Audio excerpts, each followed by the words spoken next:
Vamos abrir o nosso Catecismo Maior, na pergunta de número 150, no capítulo 14, está na página, se eu conseguir enxergar, 467.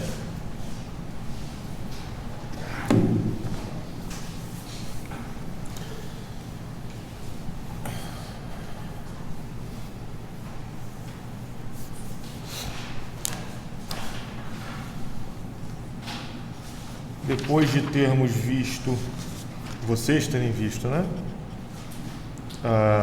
os 10 mandamentos, o nosso catecismo ele vai começar a aplicar isso, mostrar a nossa condição de pessoas caídas.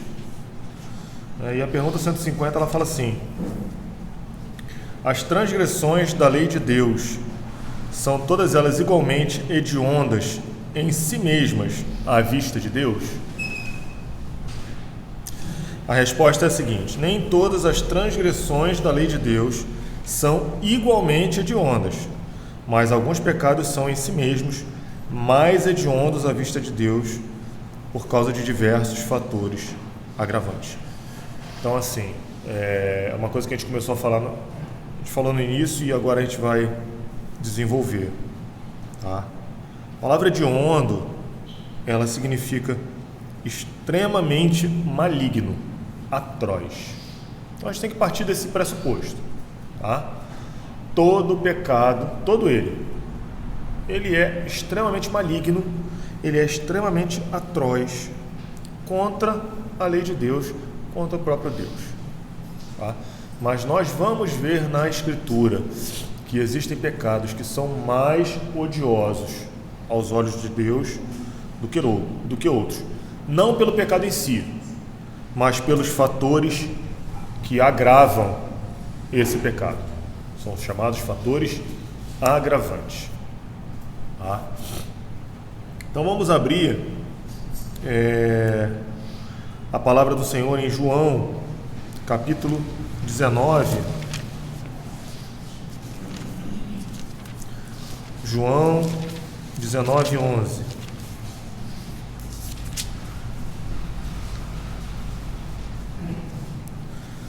Nós vamos ver que algumas ações contrárias à lei de Deus, elas implicam em graus diferentes de pecado. Quem achar pode ler. João 19, 11. Respondeu Jesus: nenhuma autoridade teria sobre mim se de cima não te fosse dada. Por isso que ele entregou a ti maior pecado tem. Então ali o pecado era o mesmo. Jesus estava sendo traído e condenado injustamente.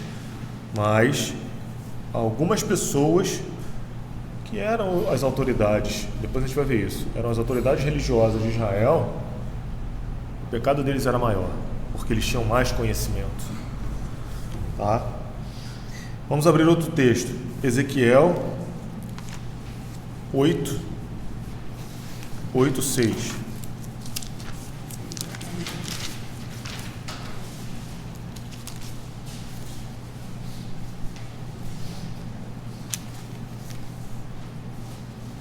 Oito, 6, 13 e 15.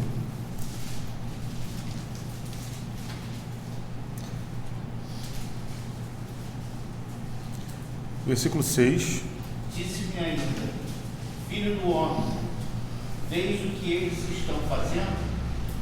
As grandes abominações que a casa de Israel faz aqui, para que me afaste do meu santuário, pois verás maiores abominações. Versículo 13. Disse-me ainda: tornarás a ver maiores abominações que eles estão fazendo? E o versículo 15. Disse-me: vês isto, filho do homem, verás ainda abominações maiores do que esta. Então aqui nós vemos que para Deus, né, essas coisas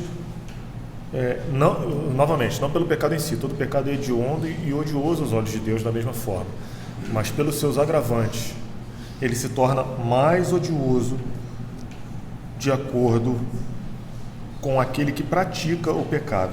E aí nós vamos ver um outro aspecto, 1 João 5,16. A gente vai ver um aspecto que é muito mal interpretado na Escritura que isso aqui facilmente a gente explica. 1 João 5,16.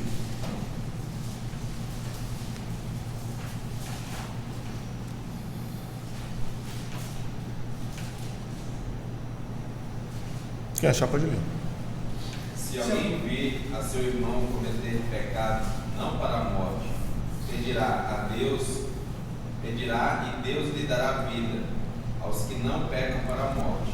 Há pecado para a morte, e por esse não digo que rogue. Então, nós estamos vendo que existe pecado para a morte e pecado não para a morte. O que seria isso? Vamos abrir Marcos, capítulo 3. A partir do versículo 20. Eu vou ler, os irmãos acompanhem. Marcos 3, a partir do versículo 20.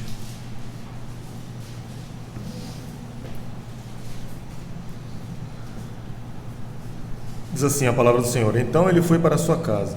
Não obstante, a multidão afluiu de novo, de tal modo que nem podiam comer. E quando os parentes de Jesus ouviram isto, saíram para o prender, pois diziam: está fora de si. Os escribas que haviam descido de Jerusalém diziam: ele está possesso de Beelzebul, e é pelo maioral dos demônios que expele os demônios. Então, convocando Jesus, lhes disse, por meio de parábolas: como pode Satanás expelir a Satanás? Se um reino estiver dividido contra si mesmo, tal reino não pode subsistir. Se uma casa estiver dividida contra si mesma, tal casa não poderá subsistir. Se, pois, Satanás se levantou contra si mesmo e está dividido, não pode subsistir, mas perece. Ninguém pode entrar na casa do valente para roubar-lhe os bens, sem primeiro amarrá-lo. Só então ele saqueará a casa. Em verdade, vos digo que tudo será perdoado aos filhos dos homens, os pecados e as blasfêmias que proferirem. Mas aquele que blasfemar contra o Espírito Santo não tem perdão para sempre, visto que é réu de pecado eterno. Isto porque diziam: está possesso de um espírito imundo. Vamos entender a mecânica do que aconteceu aqui. Jesus ele estava expulsando demônios. Jesus estava operando curas. Ele estava manifestando fisicamente aquilo que foi prometido nas profecias do Velho Testamento. E esses homens, ao verem uma manifestação clara do poder de Deus e da ação do Espírito Santo, eles afirmaram categoricamente: é Satanás que está fazendo isso. Esse pecado não tem perdão. Alguns reformadores, eles dizem que nesta mesma linha, aquelas pessoas que se desviam obstinadamente do Evangelho e se voltam contra o Evangelho, eles manifestam esse mesmo pecado no seu coração. Depois de haver visto a manifestação clara do Espírito Santo na vida da igreja e se voltam contra o Espírito Santo, esse é um pecado para o qual não há perdão. Então, esse é o pecado para a morte, o pecado que não há perdão. Só que aqui a gente tem que abrir um outro parênteses. Todo pecado ele leva à morte. Só que para esses pecados que levam à morte, que não são a deserção obstinada, nem a blasfêmia contra o Espírito Santo, para esses existe perdão. E esse perdão nos é oferecido em Cristo Jesus. Então, eu posso ser um crente e falar assim, me achar crente e falar assim: não, mas eu não pequei, eu nunca blasfemei contra o Espírito Santo e eu não sou um desertor obstinado.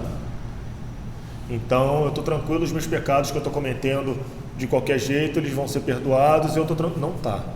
Está demonstrando que você não é um convertido, não é um filho de Deus.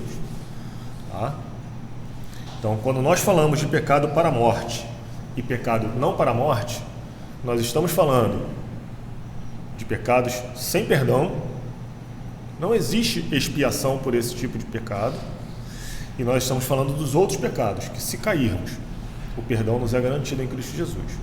Não para aqueles que querem viver na prática do pecado, porque aqueles que são resgatados em Cristo Jesus, aqueles que são feitos filhos de Deus, são feitos filhos de Deus para a prática de boas obras, não para a prática de pecado.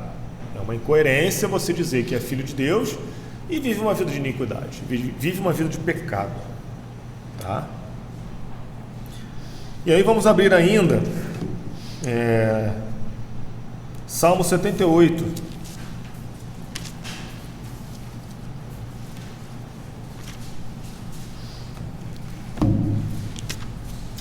Nos versículos 17, 32 e 56. Salmo 78, os versículos 17, 32 e 56. Quem achar pode ler. Mas ainda assim prosseguiram em pecar contra ele, e se rebelaram no deserto contra o Altíssimo. 32. Embaixo disso continuaram a pecar e não creram em sua maravilha. E 56. Ainda assim tentaram o Deus Altíssimo, e a ele resistiram, e não lhe guardaram os testemunhos. Vocês veem que os fatores que são agravantes, eles vão se manifestando de uma forma que vão aumentando a gradação.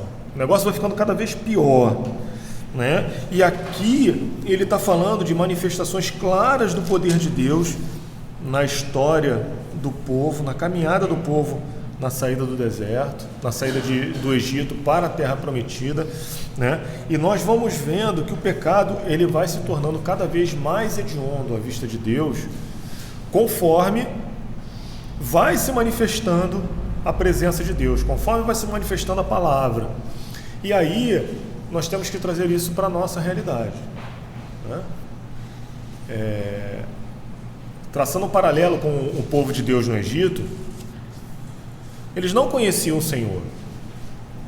Moisés, quando é comissionado para a sua tarefa, a primeira coisa que ele pergunta: vem cá, eu vou chegar diante dos anciãos, eu vou chegar diante do povo e vou falar que o Senhor apareceu para mim, e eles vão perguntar: qual é o nome desse Deus? Né? Eles não conheciam o Senhor, eles simplesmente estavam vivendo a sua vida como escravos, adorando os ídolos do Egito, vivendo uma vida completamente mergulhada na escravidão do pecado. E ali eles começaram a ter contato com o Senhor, através do ministério de Moisés. E Moisés vai instruindo o povo, vai transmitindo a palavra de Deus ao povo, vai transmitindo a lei. E eles vão caminhando e vão conhecendo. O que deveria acontecer em paralelo com isso? O abandono dos pecados, o abandono da incredulidade, como nós pregamos hoje. Mas o que acontece?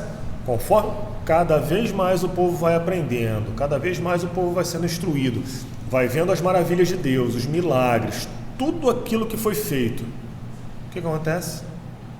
Eles insistem no pecado. E esses pecados, eles são cada vez mais odiosos aos olhos do Senhor. E aí, os comentários, a gente vai passar para ler alguns comentários, e aí ele faz a seguinte pergunta: todos os pecados são hediondos ou extremamente malignos à vista de Deus? Ele responde que sim, como nós falamos no começo. Não existe pecado sem importância. Mesmo o menor pecado é um pecado contra o Deus infinito e santo. Bom, vocês vão ver se eu estou falando besteira, né?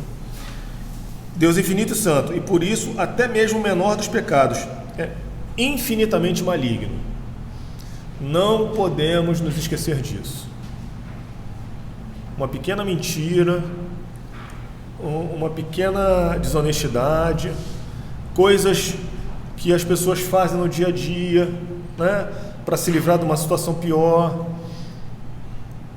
é tão maligno que tem a capacidade de levar a sua alma para o inferno por toda a eternidade.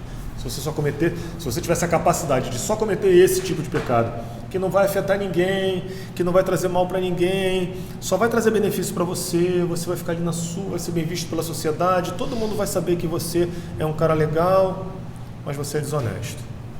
Mas assim, não como está aí, você é só desonesto um pouquinho, ninguém percebe, você não causa dano a ninguém. Mas se você permanece nesse pecado, não confessa e abandona, você está no inferno. Porque aquele que não busca a santidade, aquele que não luta contra o seu pecado, não é filho de Deus. E essa é a característica principal do Filho de Deus. De novo, não é não pecar, é lutar contra o seu pecado. Se você acalenta um pecado, por menor que ele pareça, ele é maligno e leva à morte eterna. O salário do pecado é a morte. Tá? E aí ele continua. Essa declaração, por ser verdadeira, expõe a inerente malignidade do pecado. Não existe pecado que não conte contra a pessoa, nem pecado que possa ser descartado. Tá? Então, não podemos ter aquele pecado de estimação, não podemos não nos preocupar em conhecer a vontade de Deus para evitarmos cair em pecados que nós nem sabemos que são pecados. Nós devemos ter uma vida de conhecimento e de busca da vontade de Deus para que nós abandonemos esses pecados. E aí ele continua no 3. Todos os pecados são igualmente maus à vista de Deus? Aí ele responde, não. Embora até mesmo o menor pecado seja uma ofensa contra o santo Deus e por isso absolutamente maligno, ainda assim o catecismo ensina que alguns pecados são em si mesmo mais malignos do que outros e que alguns pecados, em razão de fatores agravantes, são mais malignos diante de Deus do que outros. Tá? E aí no 4 ele faz a seguinte pergunta. O que significa a declaração de que alguns pecados são em si mesmos mais hediondos do que outros diante de Deus? Aí ele vai dar exemplos práticos, tá? Ele fala que essa declaração quer dizer que a parte de qualquer circunstâncias especiais, agravantes ou atenuantes, alguns pecados são mais hediondos que outros. Assim, por exemplo, o pecado do assassinato é mais hediondo do que o roubo. O pecado do roubo é mais hediondo do que a indolência ou a preguiça. Mas todos levam ao inferno. Se não forem abandonados e confessados, todos eles levam ao inferno. Isso é tão interessante que a gente vê isso espelhado na sociedade. Mesmo em sociedades onde a graça de Deus ela não se manifesta de forma clara, o evangelho ele não é manifestado, você vê que a própria justiça humana ela faz diferenciação entre crimes, entre penas, entre coisas erradas que as pessoas fazem. E aqui ele faz uma gradação boa: assassinato, roubo, indolência, preguiça. Tá? Todos eles, diante de Deus, são igualmente odiosos. Eles terão essa gradação de acordo com fatores agravantes ou atenuantes. Pode falar, João. Eu acho que eu estava pesquisando aqui uma parábola em Lucas 12, uma parábola que sobre o século diante, e ele mostra um pouco dessa questão dos atenuantes. No 46, ele já depois de falar, sobre explicar a história da parábola, ele diz assim: terá o Senhor daquele servo, no dia que não espere, na hora que não sabe, castigá-lo lá, lançando sorte para os infiéis. Aquele servo, porém, que conheceu a vontade do seu Senhor e não se aprontou, nem fez segundo a sua vontade, será punido com muitos açoites. Ele já deu uma gradação aqui do servo que fez o trabalho, digamos assim, meia boca, não fez completo. Aquele, porém, que não soube a vontade do seu Senhor e fez coisas dignas de reprovação, levará poucos açoites, mostrando de novo uma redução. Mas aquele a quem muito foi dado, muito lhe será exigido, e aquele a quem muito se confia, muito mais lhe. Esse tipo de coisa também se reflete na nossa legislação. Você não pode, galera que faz imposto de renda, né? Não adianta você chegar na Receita Federal, quando você receber um auto de infração, e falar assim: eu não sabia que podia botar essa despesa. Você vai ser multado, você vai ser autuado. E isso é um princípio legal. O desconhecimento da lei não te isenta do cumprimento da lei. Ponto. Conversa com qualquer advogado. Aqui é o Alexandre que não deixa mentir. Ele é um fator atenuante, mas você vai ser punido. Eu tenho a obrigação de conhecer a lei. Isso é muito interessante quando acontece de brasileiro viajar para o exterior. você não sabe como é que são as leis do país, e aí você faz alguma coisa, daqui a pouco você está preso, nem sabia que era errado. Ah, mas eu não sabia. Meu filho, você vai vir para cá? Aprenda as leis do país, para você não ser preso. Tá? Então, assim, isso que o João falou, ele mostra uma realidade. E isso a gente vai falar mais à frente, da responsabilidade dos líderes, da responsabilidade dos mais velhos, da responsabilidade daqueles que estão recebendo o ensino. Tá? Falando assim, pode parecer pesado. Não é. O Evangelho, ele é gracioso. O Evangelho, ele é algo que traz vida, alegria e paz. Tá? Para aqueles que querem viver de acordo com esse Evangelho. Para aqueles que estão obrigados, né, é realmente algo pesado. Ai, eu sei muito, então eu tenho muita responsabilidade. Ai, não. O crente verdadeiro é um prazer, como para Davi era, cumprir a lei do Senhor. Era um prazer buscar conhecer o Senhor. Era um prazer estar por dentro das coisas do reino de Deus. Para quê? Para não pecar contra o Senhor. Esse tem que ser o nosso objetivo. Porque nós sabemos que esse tipo de coisa vai impactar a nossa vida. Né? Porque nós não podemos tomar conhecimento de algo. É a mesma coisa. O cara toma conhecimento que ele não sabia. Tá? Vamos falar do adolescente boca aberta, que é jovem, não sabe das coisas. Ah, eu não sabia que eu não podia pular a roleta do metrô. Não sabia que tinha que pagar passagem. E aí ele é pego pulando a roleta. Aí o guardinha pega e entrega para a polícia. Né? Não adianta ele chegar diante do delegado e falar, eu não sabia. Tá? Nós, diante do Senhor, nós não temos desculpas. Porque nós temos a vontade de Deus na nossa mão. Nós temos a sua palavra, em que nós temos livre acesso, nós podemos ler, nós temos pregadores que pregam, temos professores que ensinam. Nós não temos desculpa de chegar diante de Deus e falar, Senhor, eu não sabia. Nós não vamos conseguir usar essa desculpa no dia do juízo final, tá? Para demonstrar uma vida de impiedade. Essa que é a grande diferença. Aqueles que praticam a iniquidade, são praticantes da iniquidade, não são praticantes de boas obras.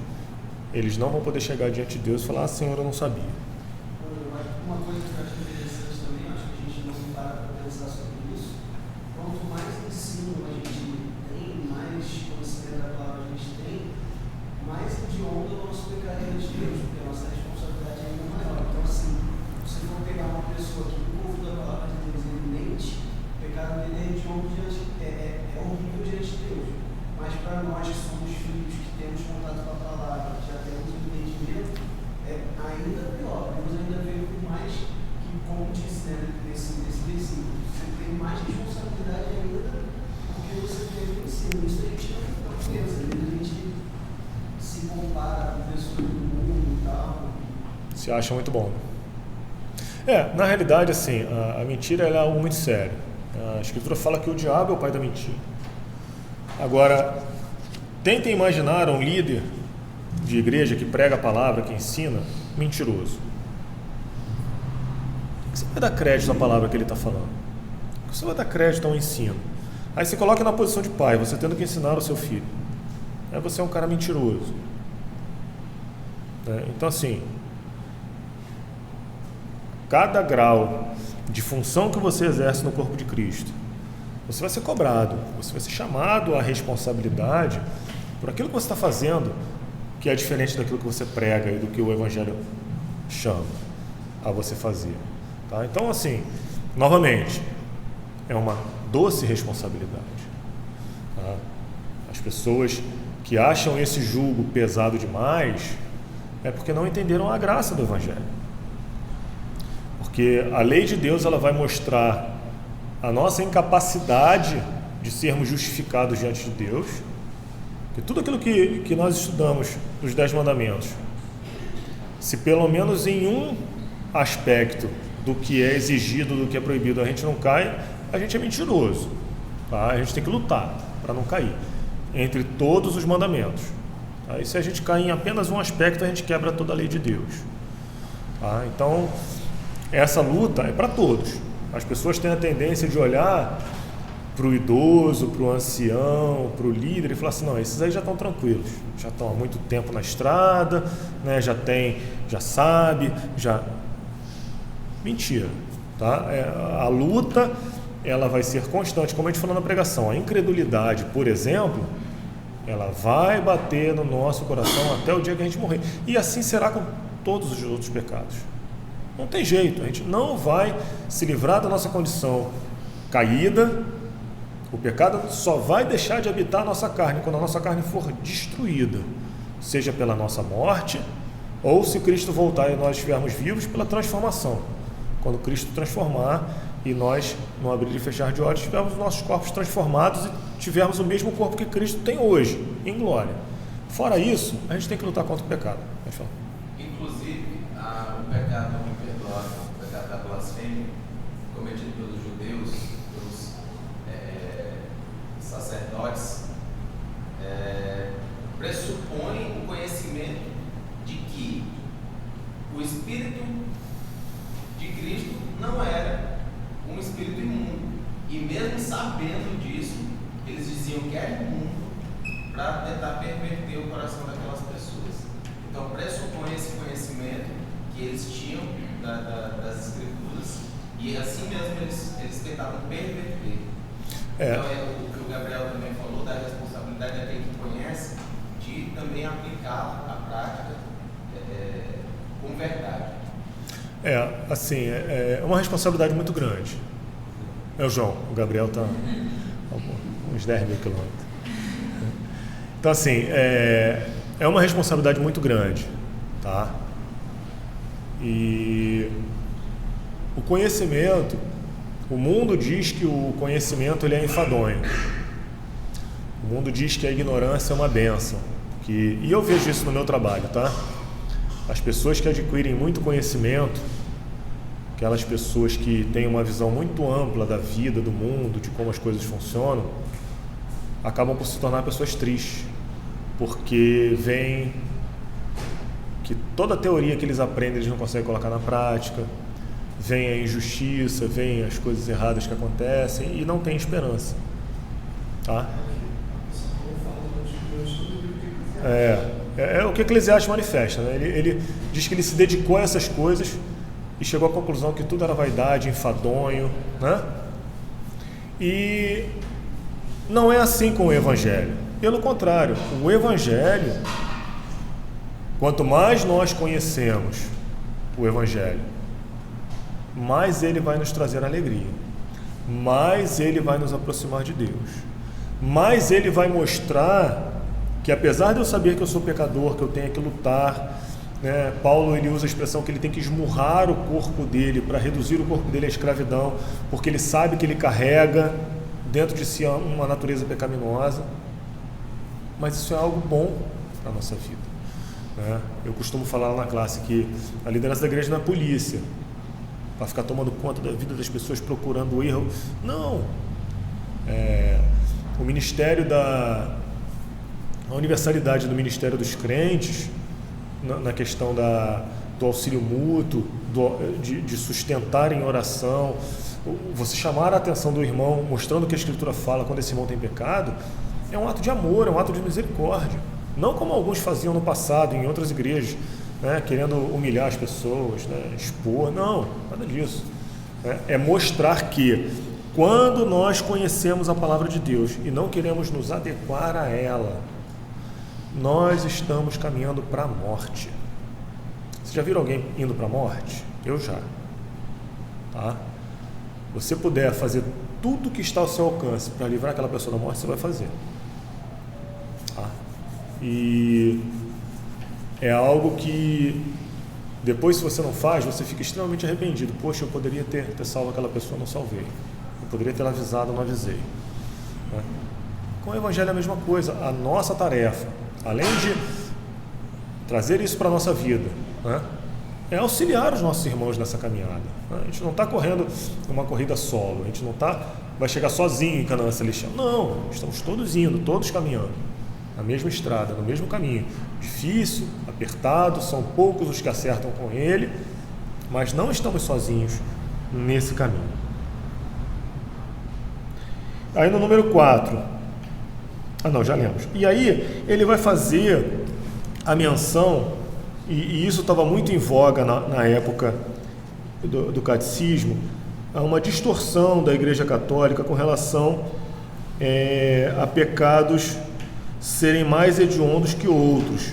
Tá? É uma visão distorcida da Escritura. Você não tem apoio na Escritura para esse tipo de afirmação. Tá? Ele fala assim: como a Igreja Católica usa de modo distorcido o ensinamento bíblico de que alguns pecados são mais hediondos que outros. Aí ele fala assim: a Igreja Católica Romana ensina uma falsa distinção entre pecado mortal e pecado venial, que eles chamam de pecado não para a morte. Segundo a doutrina romana, católica romana, o pecado mortal é uma grave ofensa à lei de Deus, que causa a morte eterna e a danação da alma.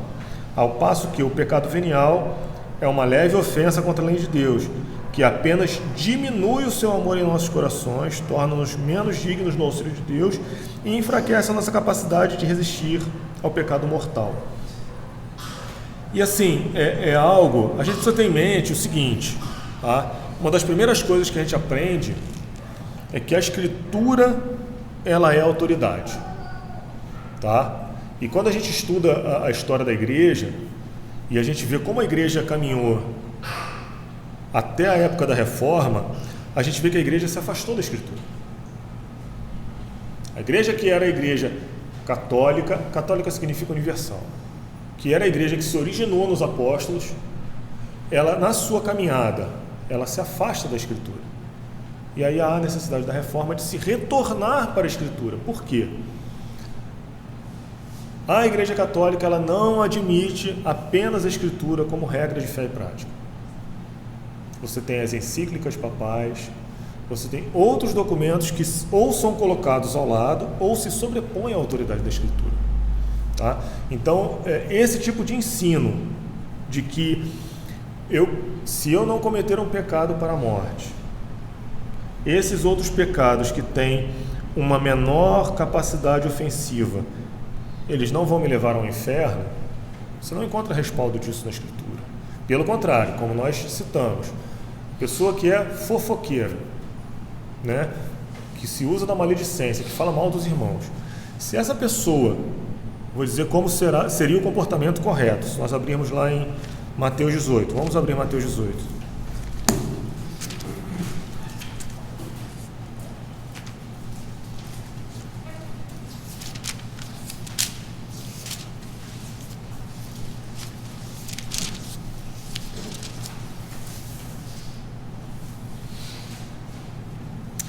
A partir do versículo 15, ele fala assim: se teu irmão pecar contra ti, vai arguí-lo entre ti e ele só. Se ele te ouvir, ganhaste teu irmão. Se ele, porém, não te ouvir, toma ainda contigo 1 ou 2 pessoas, para que pelo depoimento de 2 ou 3 testemunhas toda palavra se estabeleça. E se ele não os atender, dize-o à igreja. E se recusar ouvir também a igreja, considera-o como gentio e publicano. Naquela época, quando Jesus falou isso, considerá-lo como gentio e publicano era dizer que ele estava no inferno, tá? Porque eles tinham a clara noção de que o povo de Deus eram os judeus. Se alguém era gentio e publicano, ele estava fora da aliança, estava fora do pacto, estava no inferno. Aqui, Jesus ele não fala de nenhum pecado especificamente. Dentro desse texto estão todos os pecados, inclusive o imperdoável. Tá? Todos. Qualquer pecado que quebre a lei de Deus, por menor que seja. De novo, fofoca. Fofoca é ruim? É. Causa destruição, separação? Sim. Mas é algo assim tão pequeno ao nosso ver, né? E aí você chega para o seu irmão: você está fazendo fofoca, isso é pecado, a palavra de Deus fala isso. E a pessoa não se arrepende. Vamos imaginar que ela só tem esse pecado. Só esse. Difícil, mas vamos imaginar que só tem esse. Aí aquele irmão chama o diácono, chama mais um irmão mais experiente. Vamos lá conversar com aquela pessoa? Vamos. Irmão, você está pecando nisso. Aí essas pessoas veem que realmente a pessoa não quer se arrepender do seu pecado. Aí chega e diz à igreja. Aí a igreja vai tratar, a liderança da igreja vai tratar. Aí aquela pessoa, ela não quer abandonar o seu pecado. É pecadinho. Qual é o próximo passo? Ela vai ser excluída da igreja, ela vai ser excluída do corpo de Cristo. E isso é tão sério, tá? Que ele fala no versículo 18, tá? Que essa ação da igreja de excluí-lo do corpo de Cristo, considerá-lo como gentio e publicano, ele fala assim: em verdade vos digo que tudo o que ligardes na terra terá sido ligado nos céus, e tudo o que desligardes na terra terá sido desligado nos céus.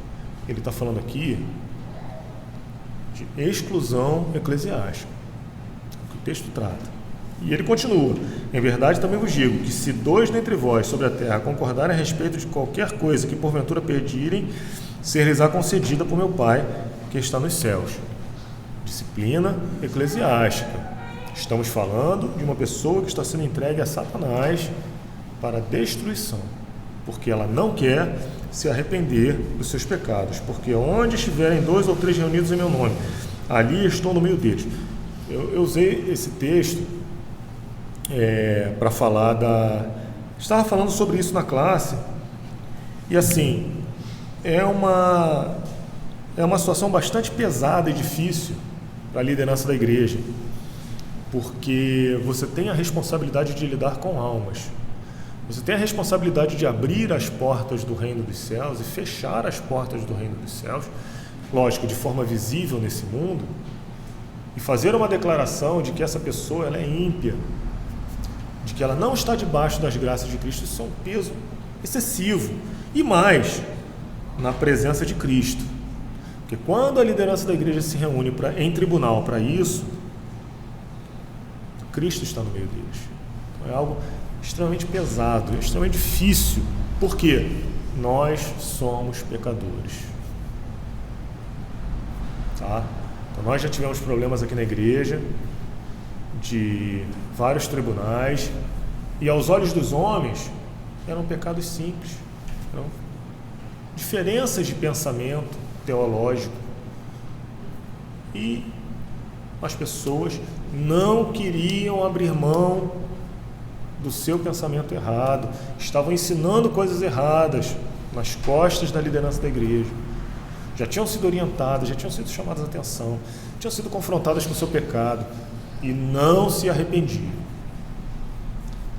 Irmãos, nós somos chamados para isso, tá? Todos os irmãos da igreja são chamados a agir como Mateus 18 está falando. Para quê? Para que o corpo de Cristo seja saudável. Nós estamos aqui para crescer, nós estamos aqui para glorificar a Deus, nós estamos aqui para caminhar em direção à Canaã celestial, né? E o exemplo de um corpo, né, ele é usado na Escritura. Nós somos um corpo de Cristo. Cristo é a cabeça, nós somos membros desse corpo, né? E nesse exemplo, se algum membro do corpo sofre, todo o corpo é prejudicado. Se algum membro, né, o apêndice dá problema, inflama e não se resolve, ele tem que ser extirpado, porque senão ele vai contaminar o corpo todo, né? E o pecado ele vai fazer isso.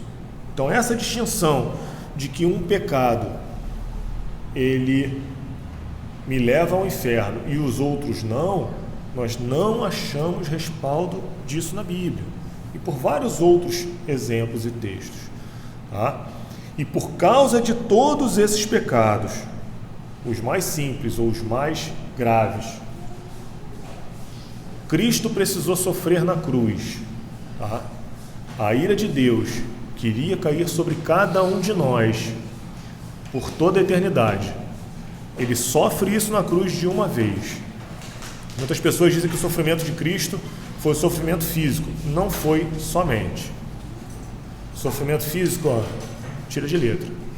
Aguentar a ira de Deus, o castigo eterno de Deus, que cada um de nós sofreria no inferno por toda a eternidade, de todos os eleitos por todas as eras.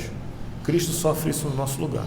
Então eu não posso eu não posso, como crente, como alguém que entende a vida e a obra de Cristo, o seu sofrimento por causa do meu pecado, achar que um pecadinho meu, simplesmente eu vou sofrer um downgrade, eu vou ter uma posição menor no reino dos céus, porque aquele pecado, né? Não, se eu vivo praticando pecado, eu não sou filho de Deus, eu estou caminhando para o inferno. Sobre mim não repousa a graça de Deus. Tá? Então essa distinção que é feita, e nós trazemos isso para o nosso comportamento, tá? Porque o nosso país é um país católico, nós temos uma tradição católica, e lá na classe nós falamos sobre isso, das coisas que o comportamento da nossa sociedade influencia a nossa igreja.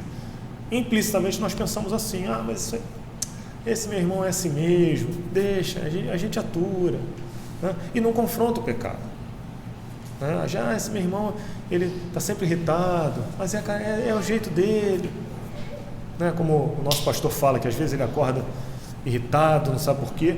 É o pecado que mora no nosso coração, nós temos que lutar contra ele, temos que contar com a ajuda dos nossos irmãos. Eu não posso me irritar, ficar chateado porque alguém me falar comigo que observou alguma coisa errada na minha vida. Eu tenho que agradecer. Muito obrigado, meu irmão. Essa sua chamada de atenção está livrando a minha alma do inferno. E se eu não ajo assim, eu tenho que orar: Senhor, me dá um coração mais manso, mais humilde, né, para acatar aquilo que a palavra de Deus fala, e que cada irmão, não se iludam, para isso não precisa ter anos de igreja. Olhei o que a palavra de Deus fala, aprendi que determinado comportamento é pecado, estou vendo isso na vida do meu irmão, tenho obrigação de adverti-lo, salvar a alma dele, tem que livrar a alma dele dos que estão caminhando para a morte. Provérbios fala isso, tá? E não podemos fazer essa distinção entre pecados mais brandos e pecados mais graves para livrar a nossa cara para poder cometer os mais brandos. Não é essa a distinção que a Escritura faz. A Escritura ela mostra em todo o caminho da narrativa bíblica que todos os pecados são uma grave ofensa contra a lei de Deus, contra a pessoa de Deus, contra a sua santidade. Alguns são mais hediondos, existem os imperdoáveis, mas todos eles levam à morte eterna, seja ele qual for.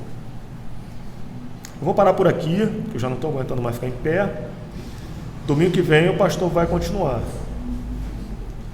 A idade chegou, pegou e maltratou, né? Não, ontem a gente foi ajudar a Samanta lá com a mudança dela, então hoje eu estou meio judiado, tá? Vamos orar para a gente terminar. Eu não vou fazer aquela pergunta que demora mais 15 minutos se alguém quer falar alguma coisa. E domingo que vem, se Deus permitir, a gente continua. A gente não, o pastor, que eu vou voltar para a minha classe. Vamos orar.